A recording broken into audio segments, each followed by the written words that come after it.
implementing intelligence-driven operations and collaborating with neighboring countries and international partners to combat terrorism and cross-border crime. At the community level, efforts have been made to enhance security through the establishment of vigilante groups, community policing initiatives, and the engagement of traditional leaders in conflict resolution.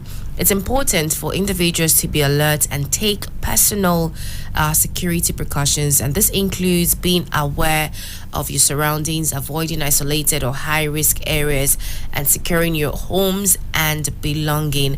Now, so far so good. While progress has been made, maintaining security alertness remains a continuous effort. It requires the collective involvement of the government, security agencies, communities, and individuals to ensure a safe and secure environment for all Nigerians. This is our home country, and it's important to also note that community awareness campaigns could be conducted. But that's why I have with me a security affairs analyst, because apparently a whole lot of things are happening within the country, especially the federal capital. Like a couple of hours ago on this day newspaper, we had seen where even the PDP governors had declared that the current hardship caused by economic and security challenges, they had a meeting and they had called on the All Progressives Congress, that is the APC-led federal government, to rise to the occasion and address the situation before it gets out of hand. And now, sir, quickly, in your own opinion, what exactly would you say are the current trends when it comes to security in our country, Nigeria? Thank you. Let me first begin with the Nigeria Police Force.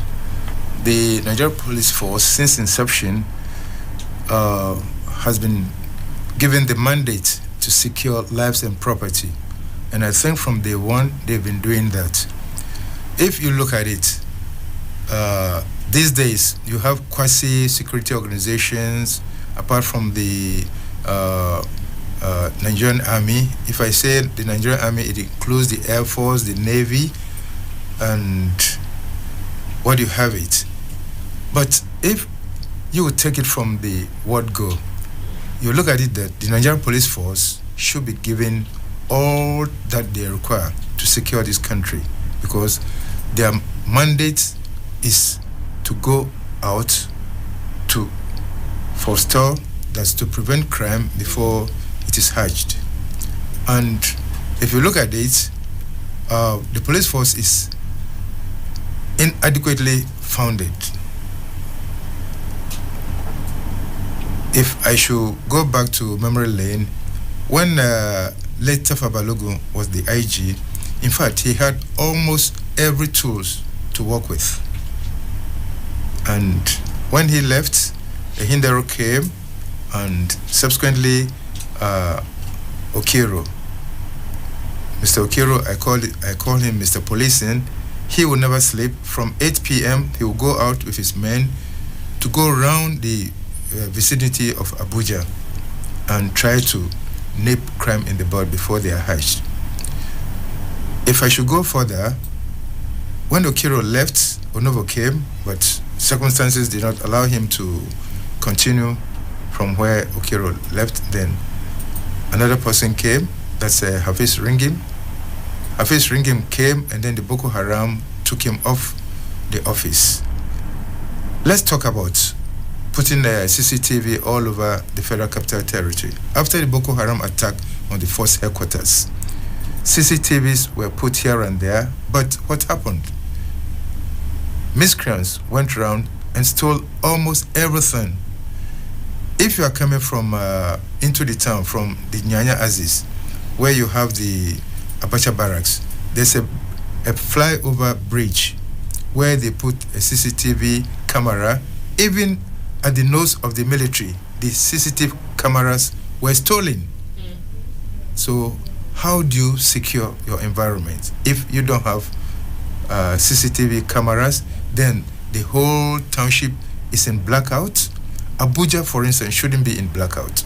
Sure. But I'm happy we now have somebody. I'm not trying to politicize anything. Okay. Now we have somebody who is a minister of the FCT, and he wants to go all out to see that all nooks and crannies within the Abuja Federal Capital Territory is lit with street lights and everything.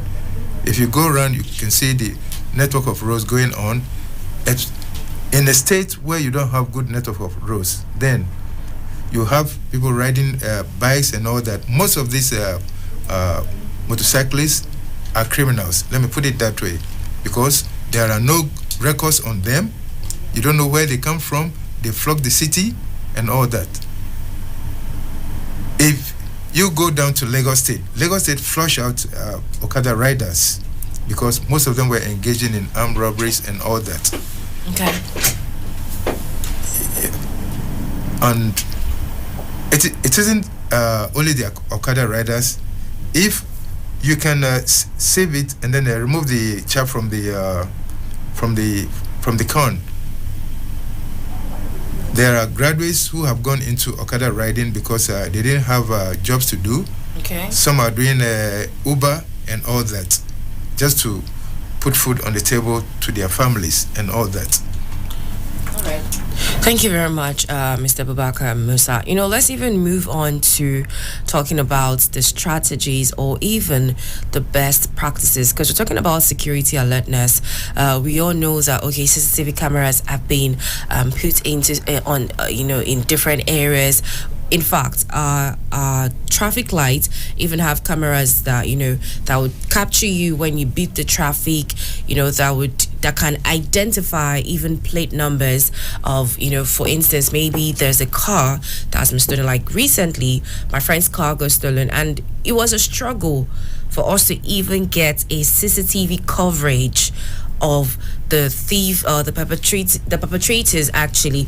But with the current changes and strategies that even the federal government is putting in place, and making sure that the police are doing a great job, and what exactly would you even say that are the best practices that you can recommend for communities to effectively collaborate with law enforcement agencies in maintaining security? Yeah, let me also go back to Memory Lane first. When Dr. Solomon Arase was the Inspector General of Police, he put some vehicles on the road. In fact, he tagged them safer highways. Most of the vehicles are still on the road. Safer highways, the purpose of those vehicles was to work within the communities where those vehicles were allocated to. That is the divisional headquarters, the area commands, and all that. You understand? And if you look at it, within communities, people don't come out to give information to the police or to other security agencies, and it is a very bad practice. In the olden days, we talk about the emirs, the chiefs, the obas, and everything. An oba knows everybody within his community because he has his subordinates who go around to take records of anybody who visits the township. Records are given. That is why even if you are looking for a job, they will ask you to get your guarantor's form endorsed by an oba or your head mistress or your headmaster or a top security officer to the rank of a CSP. These things are happening, but still the criminality continues. If I should tackle the government, I would say government is doing its best, but corporate organizations should also come in. Mm-hmm. In Lagos State, the Lagos State government set up the Lagos State Security Tax Fund. And I know quite all right, the tax fund at a certain stage bought helicopters, bought speedboats, bought motorcycles, and others for the security organization, not only to the Nigeria Police Force, but to other paramilitary agencies. And it worked out very well in Lagos. Why can't we do same in Abuja here? If I should touch on the kidnappings that went on for some time in Abuja within the Kubwa area, it was the police that stood up.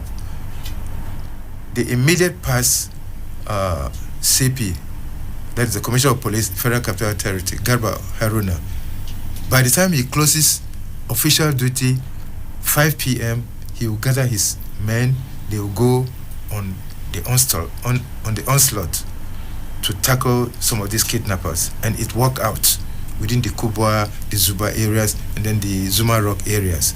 They got a number of the kidnappers. Up till now, they are still on the chase of the kidnappers. Yeah. Okay, thank you very much for that. Now let's even look at if you were to suggest some crime prevention tips, like maybe share practical advice on how individuals can protect themselves and their property from common crimes like theft, burglary, and fraud. Like for instance, now you did mention how for weeks on ending, for a period of time, there were cases around the Kubwa, Buhari, Zuba area where, in fact, towards Lube, and then it felt like there were tons of unrest in the country. Now, if at all things like that were even to happen, and how would you advise that, okay, individuals can protect themselves and their property from common crimes like theft and the likes? Thank you very much. If you are not riding or driving in your own car and you want to pick a cab, that is all those cabs saying along and all that, if you want to board a car, look very well before you enter. Mostly ladies have become victims of one chance, as they call it. And if you are inside a vehicle, somebody who has criminal mind will start a talk, and if you join that talk, you are giving out yourself. True. Then when you are inside a public bus, you don't talk about, oh, I'm going to the bank, I'm going to do this or that. You don't know who is sitting next beside you. He will trace you to whichever bank you are going, and once you step out of the bank, maybe you are not using your ATM. Even if you are using your ATM card, he will trace you and then get on you. Then, on the home front, in the night, before the head of the house goes to bed, you check whether your gates, your doors, everywhere is properly locked. Then you don't leave items like ladders for somebody from outside to climb into your own compound and then come and cause havoc to you.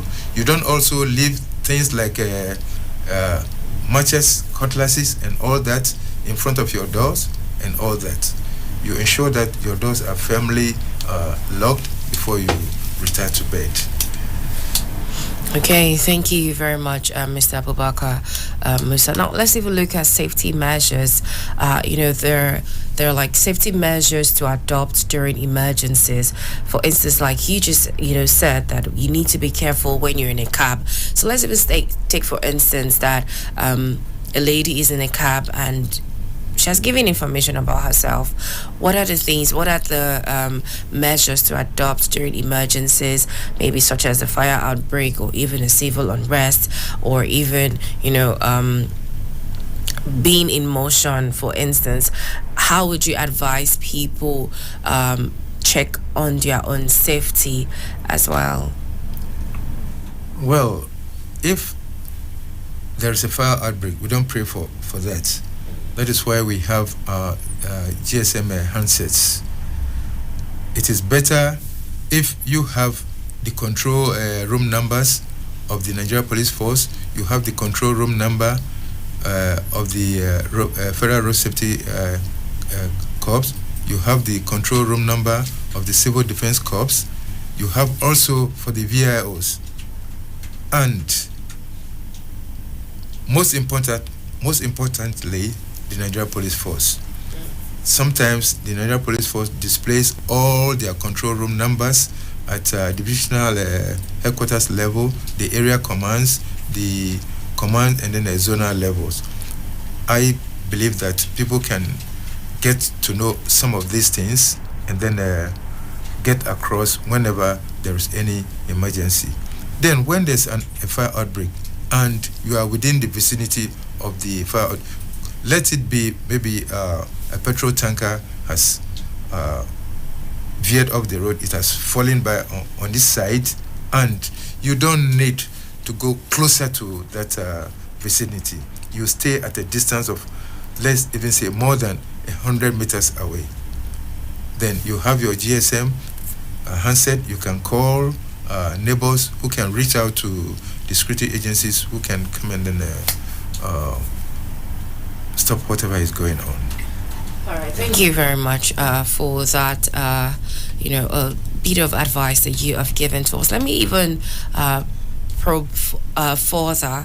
We keep talking about the community awareness campaigns. For instance, the crisis in Mango, that a couple of people were killed, for instance, that is a community. So how can community awareness campaigns be designed and even maybe implemented to effectively educate residents about security risk and precautionary measures? Thank you for these very good questions. In the first place, let us all believe that we are one. Either you are a Muslim, you are a Christian. I will not say if you are not a church goer or this or that. I will not mention the right word because everybody knows it. We are all humans. We have to interact. If I'm within a community and I have my culture, another person too has his own culture, let us all live as individuals. Let us live in peace. You see,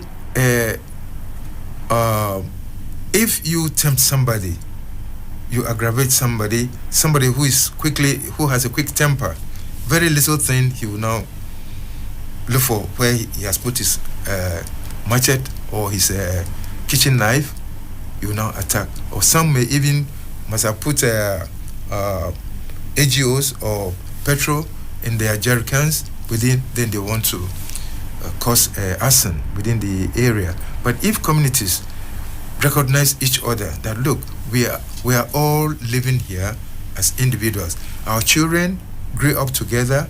We are elderly persons. Let us come together. Let us live in peace.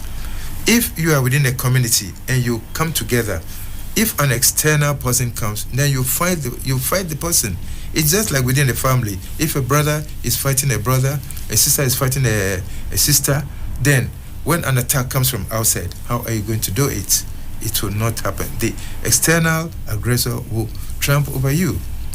This is what is happening mostly in our communities. Like in the Mango area, I think the community leaders have to come together and then they sit and then a dialogue and proper solutions to whatever is happening within those areas. Yeah. Right. Thank you very much. Like you just said, that they need to, come together and sit and maybe engage in a dialogue. Now, let's even talk about the partnership between communities and the government in addressing security challenges. What are the key elements that you would advise should be looked into? Because these are trying times. Aside from the economic downturn, we're also looking at security issues. So we need to tell people listening to us this morning how to be security alert. One person cannot know everything entirely, but we need to tell them, okay, that these are, the ways to go about it. These are the things you need to do. If you're like you have stated earlier, if you're in a vehicle, for instance, be mindful of the kind of conversations that you have with whoever is in the vehicle. When you're on your way to the bank, do not mention, do not do that. But then it's one person, it's just an individual having to go on all of this rendezvous. There is the community and there is the government who should protect the people within a community. So what are the key elements of a successful partnership between communities and the government in addressing security challenges in Nigeria? Well, if you look at communities, or let's look at the issue of whistleblowers. Some whistleblowers are liars, and if a whistleblower is a liar, it rather causes more confusion within the community than safeguarding the community. On the government side, government must have an open door. The government must recognize who the community leaders are, and when they come with their problems, they have to look into what they have come to put on their table, scrutinize it, and then implement whatever good decisions that may come out of their deliberations. And the community leaders also should not have bitterness within themselves. There could be about, let me say, the community leaders, there could be about 5, 6, 8, or 10. And within these 10 people, one may be backbiting against the other and other. If such should happen, there will be no progress. The community may not get whatever they want from the government. Yeah. Okay, thank you very much for that pretty brief instance. Let's even talk about cybersecurity, because I believe that sometimes it's not just some of the events that happen does not just happen. We say sometimes off the show that, okay, when someone comes after you, it's not because they even know you. It's maybe based off of an information that they have been able to gather about you from a source, from someone that knows you very well. Now, if you were to tell our listeners out there something on cybersecurity, raising awareness about online safety, could you please share with us a few tips to that we can use to protect personal information and avoid scams and also staying safe? Thank you for this question. Cybersecurity, if you look at the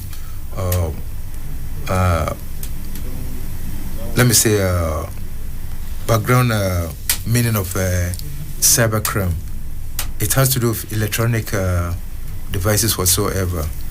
And most of the times, people go to business centers, they try to download things, they pass things here and there and everything. If you are within a business center and you want to download certain items, that is into your own, some go there, want to download certain things into their own device. But the next person sitting down, some people have eagle eyes. They show their stuff. Yes. Even if you are the ATM, if I'm going to in fact, I don't even go to an ATM machine, because if you go to the ATM machine and you want to make a withdrawal and somebody is standing beside you, you will tell the person, shift a little, go back. Or even if you go to a POS operator, you want to put in your code, you look here, you don't even allow the service provider to see whatever you are pressing, the buttons you are pressing. And cybercrime has to do with this electronic, because most of our youths these days, they believe that let's talk about this reparation. May the soul of MK Abiola rest in peace. Amen. He talked about reparation. The reparation MK Abiola talked about has nothing to do with this cybercrime that is happening these days. Most people, sometimes you have your phone, somebody will call you and say, Mr. Aboka or Madam Julie, how are you? This, that. Then you ask the person who is talking, say, don't you know your in-law in the UK or in America? I say, which of it? My in-laws. The moment you start asking him questions, he cannot press the button because he may have one white man beside him or another African beside him. He want to, scam the person. Once you answer in the affirmative, then you have given him way. Then he will just touch the person and say, you see, you can see my partner over there is answering me. Then you will now say, okay, wire the money to me. You see, even within families, a father who has a number of children, maybe the children who are not, they say charity begins at home. Yeah, if you train your children very well, there's no way they're going to scam you. Very true. There's no way they are going to scam you. Okay. So sorry, Mr. Abubakar Musa. With little or no time on our side, it's important to also remember that staying informed, following safety guidelines, and reporting any security threats are essential steps in promoting security alertness in Nigeria. Now, before we head out this morning, sir, would you be kind enough to share with us the body that we can report certain security threats to, especially within the Federal Capital Territory? Thank you so much. The doors of the Force Public Relations Officer, ACP Muyiwa Adejobi, a prince for that matter, is a very jovial person but very strict. If you have anything, his doors are always open. Once you get to the force headquarters, you get to the security post there, you tell them you want to meet the first PRO, they'll allow you to go and see him. Then you go to the command level, the PPRO, she's there, she's a lady, she will receive you warmly. Whatever information you have to pass on, she'll get across to you. Then at the divisional levels, you get to the office, you don't meet the DPO, you have the SO of the station, you have the DCOs, we have DCO 1, DCO 2, DCO 3 at certain places. You meet such people, politely, you approach these people, and then they will listen to you. All right, thank you very much for that contribution. Now, quickly, before we head out, I'd like to share a contact detail of the police force here in Abuja. If at all you encounter any issue when it comes to your security being threatened, you can reach them on 0705 733 7653, 075 or 0806 15 81938, 0806 15 81938, or you can reach them on this one, which is 0803 2003 913, 0803 2003 913, and that is the contact detail of, it's an emergency number of the Nigerian Police Force for the Federal Capital Territory of Nigeria. And hopefully in due time we'll also share across board more of this contact details. This is the point where we have to put a stop to this. Our time is fast spent. Thank you very much, sir, for joining me this morning. Mr. Abubakar Musa is a security affairs analyst, and I do appreciate your time this morning. Thank you for having me.